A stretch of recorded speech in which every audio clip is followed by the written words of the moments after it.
Sabay-sabay natin alamin ang mga kaganapan na nangyayari sa ating bansa.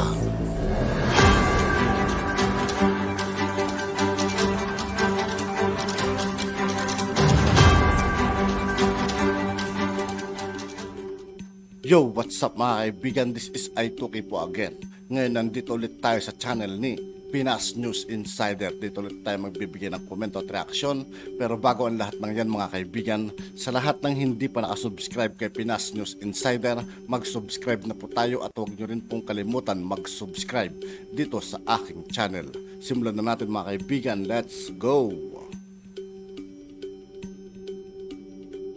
Ito ang balita ngayon, viral ngayon sa mundo ng social media. Ang di umano'y balita, dating senador na si Ping Lacson hindi na nakapagpigil pa at tila walang pagdadalawang isip na sinapol ang Marcos administration, Kongreso, FL-LISA at ang former ABS-CBN reporter na si Anthony Taberna. Pero bago ang lahat, kung bago ka pa lamang sa aming channel, please huwag kalimutang mag-like, subscribe at i-click ang notification bell para mas maging updated ka palalo sa lahat pa ng bagong video na i-upload namin. At eto na nga mga kababayan, ayon sa isang balita, ang Estados Unidos ay maaring magbigay ng $1 billion na tulong militar sa pinakamatandang kaalyado nito sa rehiyon ng Indo-Pacific, ang Pilipinas. Ang pinakamalaking pakete ng seguridad sa isang solong taon ng pananalapi mula noong lumagda ito sa Pilipinas ng Mutual Defense Treaty noong 1951. Inaprubahan ng Kongreso ng US ang House Resolution 8036 upang gawing available hanggang Setyembre 2025 ang bilyong-bilyong dolyar sa pangdagdag na budget upang matulungan ang Ukraine, Israel at Taiwan. Ang Estados Unidos ay nagkaroon din ng panukala sa Senado ng US na magbigay ng 2.5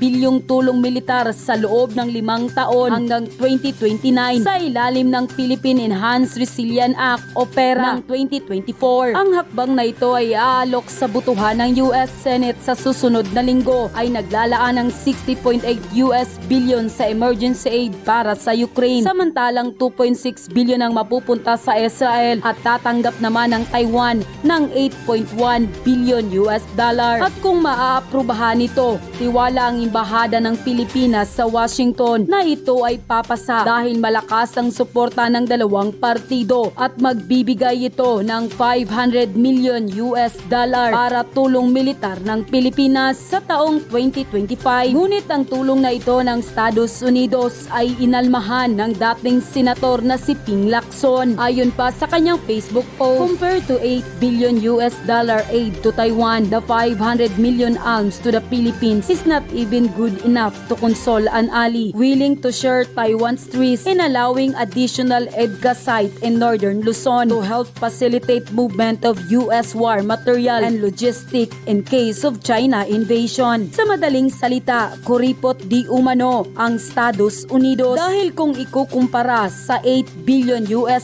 na tulong ng US sa Taiwan, ang $500 million na limos ng Pilipinas ay hindi pa rin sapat upang aliwin ang isang kaalyado na handa umanong ibahagi ang mga panganib ng Taiwan sa pagpayag ng Pilipinas sa karagdagang mga site ng EDCA sa Northern Luzon upang makatulong na mapadali ang paggalaw ng mga kagamitang pangdigma at logistic ng US kung sakaling may pagsalakay ng China. Kaya matindi na lamang ang pagkadismaya ng dating senador na si Pampilo Lacson sa $500 million military assistant na inaprubahan ng United States House of Representatives para sa Pilipinas sa gitna ng tumitinding tensyon ngayon sa South China Sea. Binigyan din ng dating senador, "There is no feeling of entitlement here, only self-respect." And co. Gayon pa man nagpasalamat ang dating senador kay Representative Darrell Issa sa kanyang symbolic amendment para maambunan ng Pilipinas kahit $500 million at kaya kinumpara nito ang aid ng Taiwan sa Pilipinas ay dahil naalala Inilala nito ang dagdag EDCA site sa Isabela at Cagayan na klaro di umano ang intensyon na malapit sa Taiwan. At dahil nga dito, marami sa ating mga kababayan na nagsasabi na tila na real talk ang administrasyong Marcos dahil tila pumapabor di umano ito sa Estados Unidos. Samantala, First Lady Lisa Marcos tila sa pool sa isang political scientist si Richard Heydarian matapos nitong magbigay ng komento sa naging pahayag ni FL Lisa kay Vice President Sara Duterte sa ginawang interview ni Anthony Taberna. Ayon pa sa kanya, without Sara, I don't think BBM presidency will have ever happened. Bulk of his votes are really Sara Duterte votes. Unquote. Ito ang naging maanghang na komento matapos sabihin ni FL Lisa sa pahayag kay Katunin na bad shot na dito si Vice President Sara Duterte at tila pinalabas pa nito na mas may malaking ambag pa si Pangulong Bongbong Marcos dahil ginagawa daw nito ang lahat maprotektahan lamang si Vice President Sara Duterte. Oh, may gentleman's agreement din pala tong administrasyon na to. The Chinese embassy in Manila claims that the Philippine military, the Department of National Defense, and the National Security Council had entered early this year, an agreement with China with regards to the South China Sea. The embassy says that the agreement was between China and the Philippines through the AFP Western Command that was supposedly approved by the key Philippine government officials, including of DND and NSC. Oh, wala din naman yung pinagbago doon sa sinabi ng past administration na Duterte administration. Diba ang sabi ni Tatay Digong, lahat ng agreement ay alam ng AFP. Alam niya ng military. So, kung binabatikos nyo ang agreement ng Duterte administration sa China, patikusin din natin ito. Wala tayong alam dito. Diba? Anong agreement yan? Anong agreement yan? Ay, naka. Diba? Tapos, ang ibang mga BBM supporters, kung ano-ano ng mga malisyosong pinagsasasabi ang pinapakalat na porket ang gentleman's agreement, may secret deal. Ito, parehas lang yan eh. Sasabihin nyo na naman ngayon. Sasabihin nyo na naman. Ano naman sasabihin nyo? Sabihin nyo na naman. Kailangan naman talaga makipag-agreement ang Pilipinas sa China pagdating dyan sa sigalot sa West Philippine Sea. Ganun din sinabi namin eh. Diba ang sabi namin? Diba? Since meron na yung issue na yan, kada administrasyon talaga, may agreement talaga yan between China para walang gulo. Tignan natin ngayon kung same reaction ba ang makukuha natin sa mga BBM vloggers, diba? Sa mga BBM supporters sa issue ngayon pagdating dito, pagdating dyan sa agreement.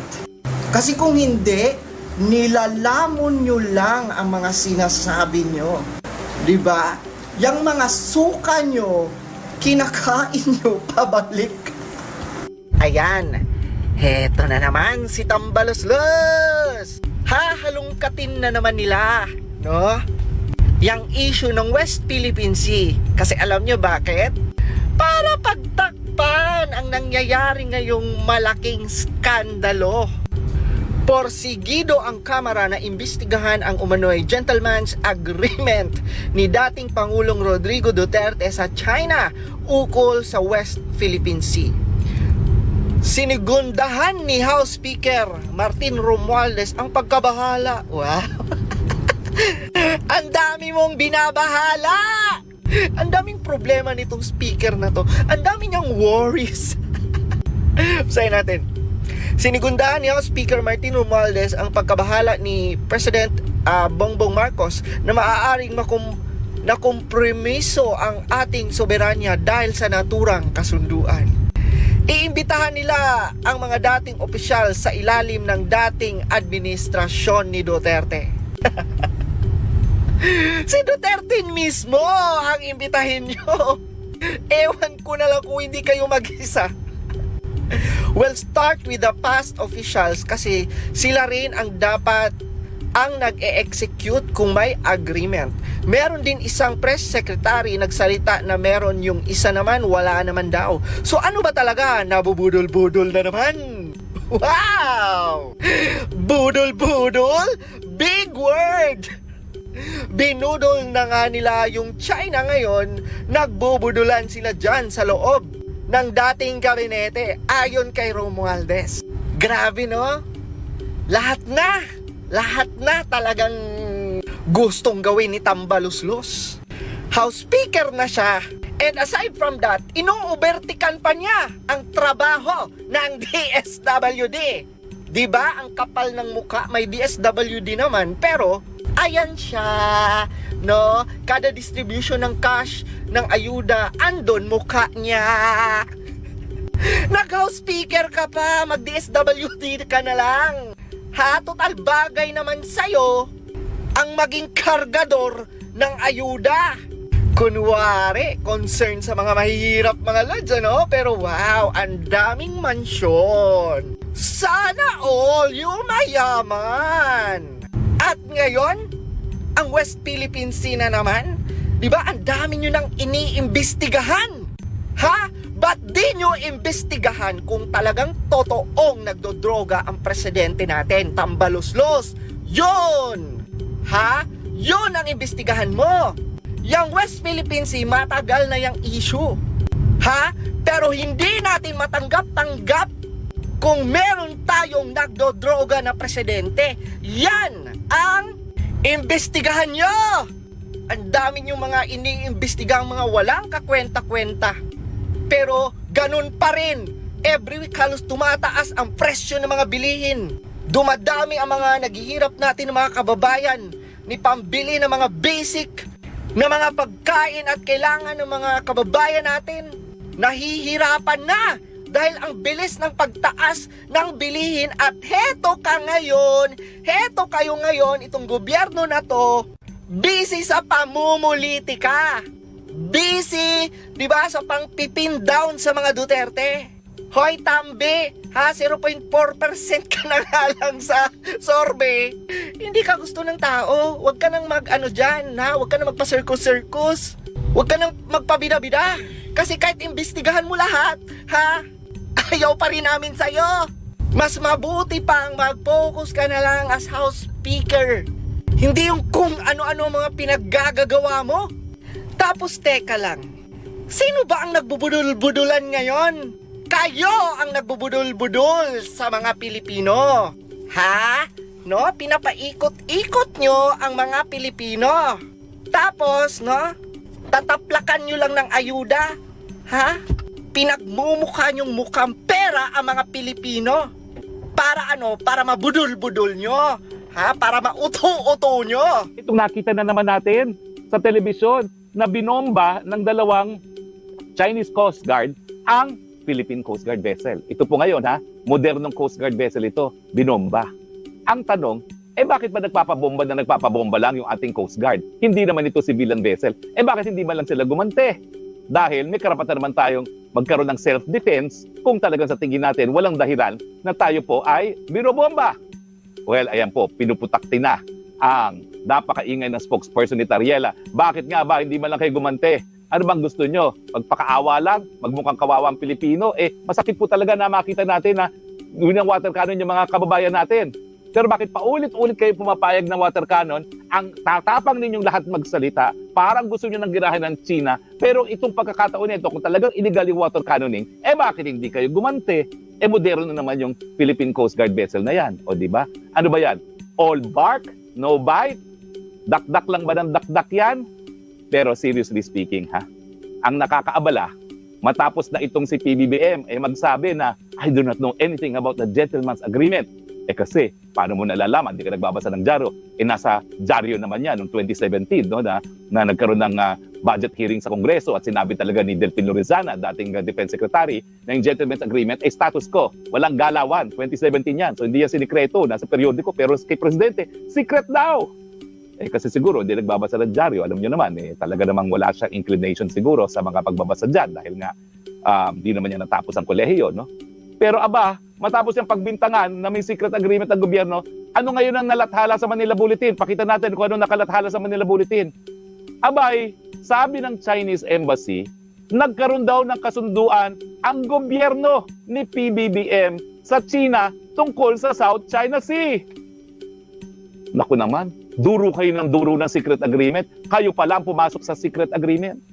Lilinawin ko po, ang secret agreement, nasa dyaryo yan. I-google nyo lang. 2017, modus vivendi, South China Sea, status quo, lalabas po yan.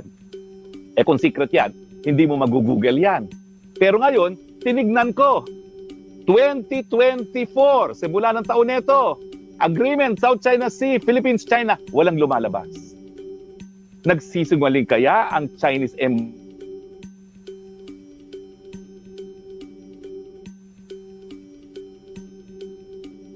DND at ang National Security Council? Siguro hindi naman. At syempre, bagamat hindi pa natin alam kung ano itong kasunduan na ito na sana ay busisiin ng Kongreso. Kasi ang Kongreso, gusto nilang busisiin ang tinatawag nilang secret agreement na nasa dyaryo naman. Eh ito wala sa dyaryo. Ito ang busisiin. Ano yung agreement na yan? At bakit nagkaroon ng bombahan sa Scarborough? Bakit ba ako naaabala sa Scarborough? Ang Scarborough po, malapit sa Zambales ha. Ang Ayungin, nandun yun, malayo yun, doon sa katabi ng Kalayaan ng Spratlys. So magkaiba po yan. Now, nagkaroon na po ng bombahan nung panahon ni Noynoy Aquino. At yun nga yung hindi tayo pinapasok dyan sa Scarborough. Pero yung mga bombahan ngayon, yung water cannon, nangyayari po yan sa Ayungin dahil nagde-deliver nga ng supply doon sa Sierra Madre. So nagtataka ako, bakit ang tagal-tagal nang walang water cannon incident sa Scarborough, bakit nagkaroon ngayon? At yan nga ang lumabas. Sang-ayon sa Manila Bulletin, para nagkaroon ng kasunduan, gobyerno na po ni Ferdinand Marcos Jr. at mukhang hindi sumunod sa kasunduan ang gobyerno ni Presidente Marcos Jr. So, ang suma total, alam nyo, naintindihan ko na dapat hindi dinidiskurso sa publiko itong mga foreign policy na ito, no? Pero dahil mahilig sila magbintang sa secret agreement, ngayon, sabi ng China, may agreement kami sa administrasyon ni Marcos Jr. na mukhang ito ang dahilan kung bakit nagkabombahan sa Scarborough na matagal nang hindi nangyayari. Ay siguro, dapat isa publiko na ni Presidente ano yung pinagkasunduan nila. Dahil ulitin ko po ha, si Duterte hindi style na mag-secret-secret. Napaka-transparent po niyan. Nasa dyaryo lahat. Sabi nila, secret, iba yung 19 zona ni Presidente Duterte, lahat yun, dinitali niya. Yung status quo agreement na yan at kung bakit ayaw niya magkagera. Pero ang lengguwahe ng ating Ferdinand Marcos Jr., abay, makikipaggera siya. Kung hindi natin kakayanin ng China, sasaklolo ang Amerika. Pero ano pong nangyari? Patuloy na nag-uusap yung Amerika at ang China na inaasahan natin sana na ang Amerika ang sasaklolo sa atin. Mukhang pag nagkagulo at nagkagera, tayo lang ang haharap sa mga Chino. At yan ang ayaw sanang mangyari ni Presidente Duterte. Alam niyo yung aking dating among yon? Lahat ng namamatay na sundalo at pulis pinupuntahan. At hindi ko maintindihan. Kada pupunta siya na namatay na sundalo at pulis, naiiyak. Yan pong dahilan kung bakit ang sabi niya nung nagkaroon ng water cannon incident sa panahon niya sa Ayungin, siguraduhin niyo mga Chino na walang mamamatay ni isa kumalang sundalo. Dahil ang turing niya sa kasundaluhan niya na dinoble niya ang sweldo parang mga anak niya. Napapaiyak po siya kada punta niya sa lamay ng sundalong nasawi. At yan po dahilan kung bakit ginawa ni Presidente Duterte ang lahat na dapat gawin para nga makaiwas sa giyera na ikamamatay ng mga Pilipino. At siyempre, dahil umiwas naman siya sa gulo, anong nangyari? Umusbong ang pangangapital ng mga Chino. Siguro sa isang broadcast natin, ididetali natin kung gano'ng kataas yung mga nag-investments ng Chinese nung nagkaroon ng kapayapaan sa panig ng Pilipinas ng China. Umusbong din ang kalakalan. At napakadami po mga turista na dumating sa Pilipinas. Eh ngayon po, kung tatanungin yung mga Chino, walang pupunta rito dahil tinatawag natin ang National Security Council, yung mga estudyanteng mga Chino, threat to national security. Eh kung ikaw ay turista, gagastos ka ba sa isang bansa na tinuturing ka na threat to national security? Siyempre hindi. Hay nako, buhay-buhay nga naman pala. Kaya nga di ba sinasabi nila, huwag ka manduro. Kasi pag ikaw nanduro, may isang daliri na nakatutok doon sa tinuturo mo, 4 na daliri nakaturo sa'yo. ang sinasabing secret agreement ni Duterte na nasa pahayagan naman na hindi pala talaga secret, na nagbunga ng kapayapaan, na pinupulaan. Pero ngayon, meron palang secret agreement ang PBBM na dahilan na matagal nang hindi nangyayari ang bombahan sa Scarborough ay nangyari muli. Ano kaya yung secret agreement na iyan? Abangan po natin yan. At dahil meron naman tayong karapatan, dahil mahilig sila pumula sa iba, tignan natin kung mas epektibo naman ang kanilang gawain. At yun na nga mga At yun nga po mga kaibigan, dito po nagtatapos ang ating reaction video. Muli ako po si I2K ng Sundalo ng Dunggalo. Maraming salamat sa patuloy na pagsuporta. Peace out.